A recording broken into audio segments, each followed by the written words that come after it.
অনেক দিন ধরে শুনে আসছি ননস্টিক অ্যালুমিনিয়ামের হাঁড়ি পাতিলে নাকি রান্না করা স্বাস্থ্যের জন্য তেমন একটা ভালো না। তো ভালো কোনটা? ভালো আসলে বলতে গেলে স্টেইনলেস স্টিলের হাঁড়ি পাতিল এবং কাস্ট আয়রনের হাঁড়ি পাতিল নাকি সবথেকে বেশি সেফ।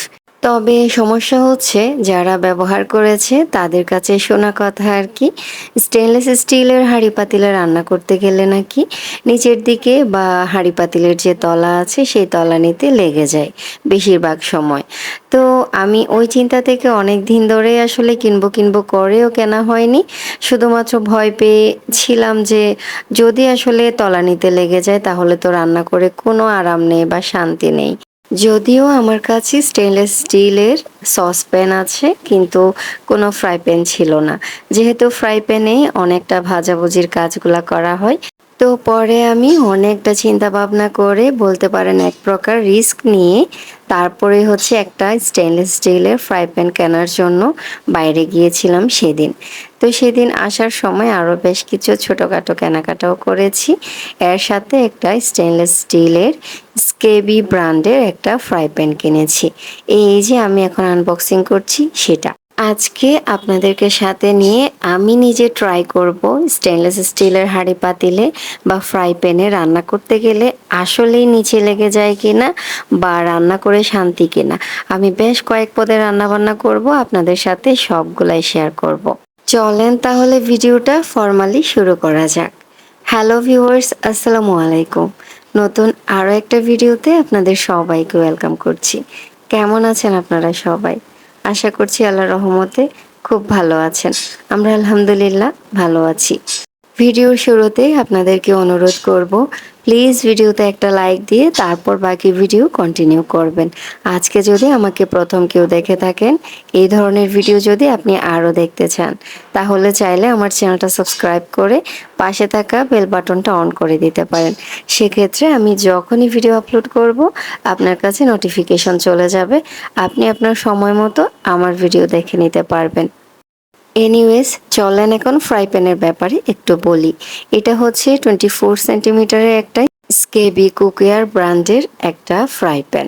এটার তলাটা এত বেশি ভারী, আমি একা হাতে উপরের যে গ্লাসের ঢাকনাটা আছে সেটা সহ দিয়ে একা হাতে তুলতে পারছিলাম না, এতটাই ভারী। তো এরকম ভারী তলাযুক্ত যে কোনো পাতিলে কিন্তু রান্না করলে খুব সহজে লেগে যাওয়ার কথা না, বাট যেহেতু লোকমুখে শুনেছি, সো নিজে যখন ব্যবহার করব তখনই তো আসলে সত্যিটা বুঝতে পারবো। এই ফ্রাই প্যানের যে হ্যান্ডেলটা আছে, হ্যান্ডেলের যে একটা রিপিট থাকে, মানে পাতিলের ভিতরে সহ স্ক্রু সিস্টেমের যে একটা রিপিট থাকে, সেই রিপিটটা কিন্তু ফ্রাই প্যানের ভিতরে নেই, বাইরেই থাকে। তো আর এটাতে হ্যান্ডেলের মধ্যে নিচের দিকে একটা অন্য একটা মেটেরিয়াল আছে, যেটার জন্য ফ্রাই প্যানের যে হ্যান্ডেলটা সেটা কিন্তু খুব একটা বেশি গরম হয় না, মানে হাতে ধরা যায় রান্না করতে করতেও। যাই হোক, এই হচ্ছে আমার ফ্রাই প্যানের ডিটেলস। অনেকেই 24 সেন্টিমিটারের স্কেবি ব্র্যান্ডের ফ্রাই প্যানের প্রাইস জানতে চাইতে পারেন, যদিও আমি ভিডিওতে দেখিয়ে দিয়েছি, কিন্তু ভিডিওতে যা লেখা ছিল সেটার চেয়ে আমাকে কিছুটা ডিসকাউন্ট করে দেওয়া হয়েছিল। প্রায় 1700 টাকা আমার এই ফ্রাই প্যানের প্রাইস পড়েছে। যদিও আমি পরে চেক করে দেখেছি অনলাইনে এগুলোর প্রাইস 1500 প্লাস, 1510 বা 1515 এরকম প্রাইস ছিল। যাই হোক, আমি একটা লোকাল দোকান থেকে কিনেছি, যেটা একদম বলতে পারেন কোনো শোরুম সিস্টেমের বড় দোকান না, যার কারণে ওদের ওখানে প্রাইস একটু বেশিই ছিল। এনিওয়েজ, আমি আসলে রান্নাবান্না শুরু করব। তো এই তো আমি আগে থেকেই জানতাম স্টেনলেস স্টিলের রান্নাবান্না শুরু করার আগে পাতিলটা খুব ভালো করে গরম করে নিতে হয়। তো সেটা ভালো করে গরম হয়েছে কিনা সেটা জানার জন্যে একটু করে কয়েক ফোঁটা পানি পাতিলের মধ্যে দিলে সেই পানিটা যদি ওখানে লেগে না যায় বা শুকিয়ে না যায়, একদম এদিক সেদিক ঘুরতে থাকে বলের মতো করে, তাহলে বুঝতে হবে পাতিলটা খুব ভালো করে গরম হয়ে গিয়েছে। আপনারাও এই ট্রিক্সটা ইউজ করতে পারেন যারা আমার মতো নতুন স্টেনলেস স্টিল ইউজ করবেন। যাই হোক, আমি তো আপনাদেরকে দেখিয়ে দিয়েছি, তো এরপরে আমি এখন একটা রান্না শুরু করে দিচ্ছি।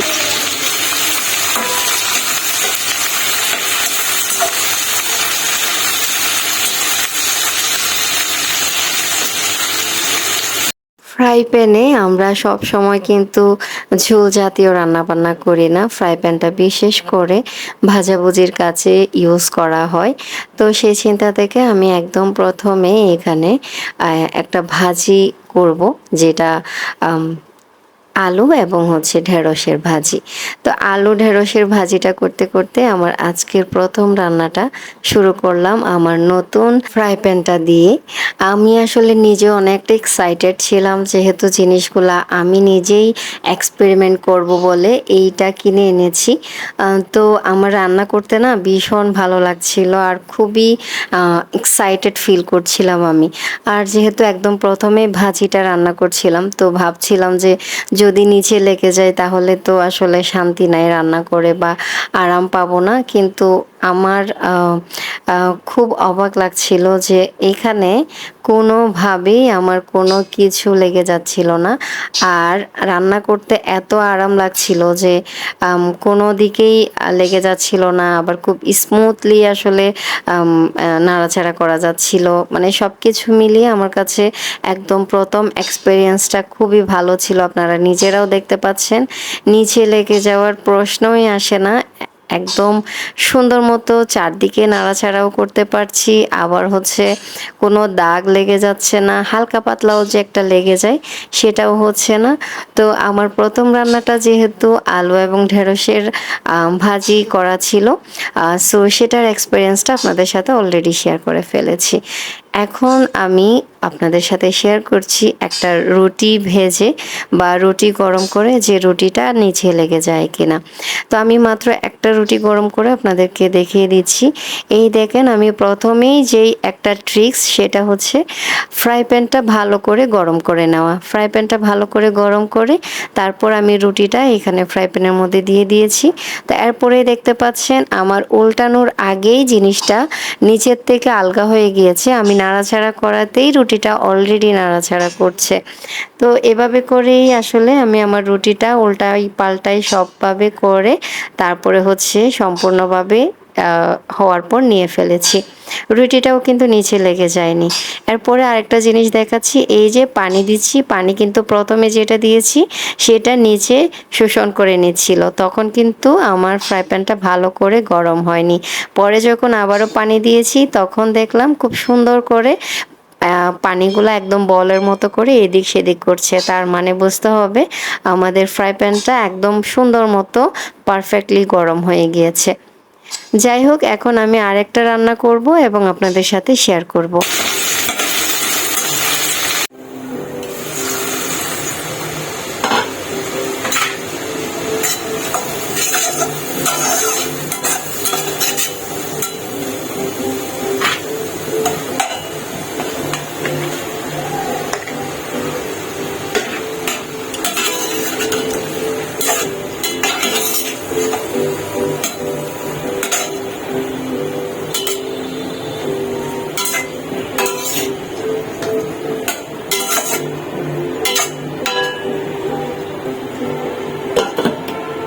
আমি এখন একটা মাছ রান্না করে নিয়েছি আমরা ২ জনের জন্য। যেহেতু খুব একটা বেশি লাগে না, তো আমি এখানে ৪ পিস বা ৫ পিস মতো মাছ নিয়েছি। সেটা টমেটো দিয়ে একটু করে ভুনা করার মতো বা হালকা একটু ঝোল থাকবে, এভাবে করে রান্না করছি আরকি। তো আমি ভালো করে মশলাটা যে কষিয়ে নিয়েছি, তখন কিন্তু মশলাটা অনেকটা শুকনা ছিল, বাট তারপরেও তেমন একটা নিচে লেগে যায়নি। খুব সুন্দর করে মশলাটা কষিয়ে আমি মাছটাও রান্না করতে পেরেছি। দেখতে পাচ্ছেন মাছটা বা কোনো মশলা বা কোনো কিছু নিচে কিন্তু তেমন করে লেগে যায়নি। আমি একটু ঝোল দিয়ে রান্নাও আপনাদের সাথে শেয়ার করলাম আর কি। এর মধ্যে আমি রাতের বেলা আরেকটা ভাজি রান্না করছিলাম। সেটা হচ্ছে এই যে মিষ্টি কুমড়া ভাজি করছিলাম। মিষ্টি কুমড়া ভাজি তো অনেক নরম একটা জিনিস, যদি নিচে লেগে যাওয়ার মতো হাঁড়ি পাতিল হয় কিন্তু খুব ভালো করে লেগে যেয়ে দেখা যাবে একদম ভর্তা হয়ে যায় নাড়াচাড়া করতে গেলে। তো আমি চাচ্ছিলাম সেটা হয় কিনা দেখার জন্য, কিন্তু একদম আমি অবাক হয়ে গিয়েছি। দেখেন মিষ্টি কুমড়া ভাজি কি সুন্দর করে একদম নিচে লেগে যায়নি, একদম সুন্দর মতো মানে উল্টানো পাল্টানো গেছে। আমার কাছে খুব ভালো লাগছিল। মানে আমি যত রান্না করছিলাম ততই আমি খুব ভালো ফিল করছিলাম, এবং আমার কাছে মনে হচ্ছিল এই জিনিসটা আরও আগে কেনা দরকার ছিল। যাই হোক, তারপরে হচ্ছে ফ্রাই প্যানের আসল যে কাজটা সেটা হচ্ছে মাছ ভাজি করা বা চিকেন ভাজি করা বা যে কোনো ভাজাভাজির কাজগুলো মানুষ ফ্রাই প্যানে বিশেষ করে করে থাকে, তাই না? তো সেই চিন্তা থেকে আমি একটু মাছ ভাজি করছিলাম সেদিন। তো মাছ ভাজিটা করতে যেয়ে আমি আরও বেশি অবাক হয়ে গিয়েছি। মানে আমার এত খুশি লাগছিল কি বলবো, কি সুন্দর করে মাছগুলা সুন্দর করে উল্টাই দেওয়া যাচ্ছিল। আপনারা নিজেরাই দেখেন, এত সুন্দর করে উল্টানো যাচ্ছিল আর হচ্ছে একটুও নিচে লেগে যাচ্ছিল না। এই ব্যাপারটা আমার কাছে খুব ভালো লাগছিল।